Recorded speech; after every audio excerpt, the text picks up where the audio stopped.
Okay, kindergarten, we are going to draw a caterpillar, a very hungry caterpillar. What we're going to do is we're going to start with a very light line because this line later on is going to be erased.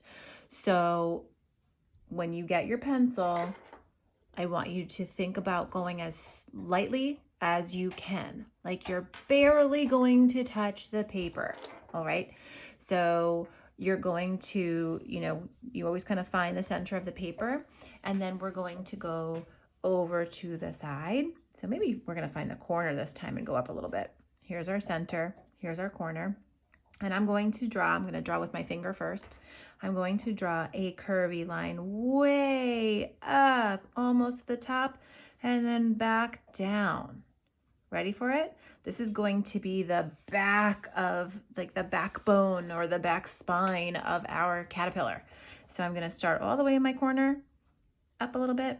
I'm gonna go scoop up. I'm drawing a little bit harder so you guys can see it, but you should be drawing really lightly. And stop. Maybe I'm gonna curve this guy a little bit more. It doesn't matter. There's no right or wrong way to do it. We just want a big curve up and a curve down. Then we're going to draw 1, 2, 3, 4, 5, 6, 7, 8 lines. Okay? You're going to see something. I'm going to erase this and bring this one in a little bit. I think I went a little bit too close to my edge, so I'm going to come down like that. Okay, so I'm going to draw a line here. 1, 2, 3, 4, 5, 6, 7, 8. Okay, I still have a little line at the back, but I stopped it at the front. If you go a little bit different than mine, it's okay. If you do 7 instead of 8, it's okay. But 8 is what I was doing just to kind of spread it out and give us 8 sections of the caterpillar. All right, so I'm still gonna look at this line over here where I started, and I'm going to make a bump to this first line. So here I go, bump. I bumped it. Then I'm gonna do another bump, like a rainbow. Bump.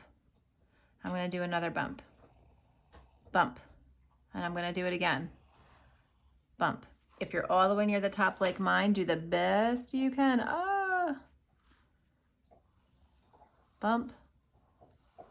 Bump. Little one. And then I'm gonna do as much as I can,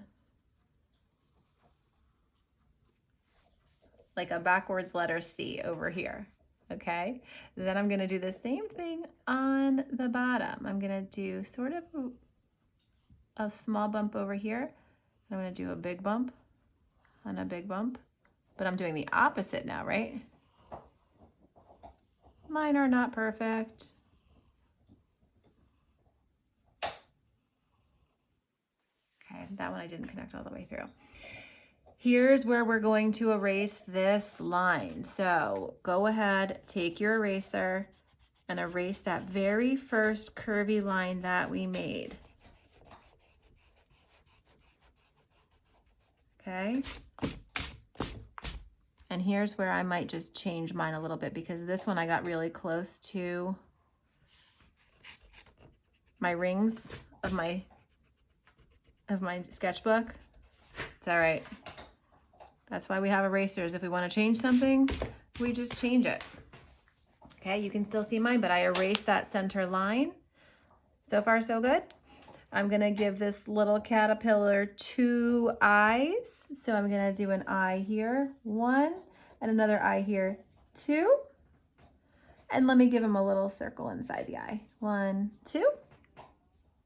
How about a little smile? Hello, cute caterpillar. And we're gonna do some legs. You can make up as many legs as you want to. I'm just gonna do a few legs, one on each part of these body sections. But if you wanna do more, you can do more. I'm doing the letter U on these body sections. I'm not gonna do one on this back tail part. I'll leave it alone. And I think I want to add some designs, maybe some circles. inside my caterpillar body. Do you want to add a different kind of shape inside your caterpillar? Do you want to add some stripes on your caterpillar? You want to have polka dots like mine? Whatever you'd like to do, give it a little bit of detail on the body. And my last step is the antennae. So those are the little googly kind of feelers on the tops of their heads. So I'm gonna go up, curve, down, up, curve, down. There's my little caterpillar. How cute is he? Or she? So here I'm gonna actually just maybe make this a little rounder. This is again what I like to tell you. I change things at the very last minute. If I don't like the way they look, I use my eraser and I change them a little bit. I don't start all over. I don't need to start all over. And I want you to then color your caterpillar however you would like to color it. We are going to stop the video and you're going to take this the way you want to take it with color. If you want to do a background, if you want to give your caterpillar some food to munch on, you can draw some food. Have fun.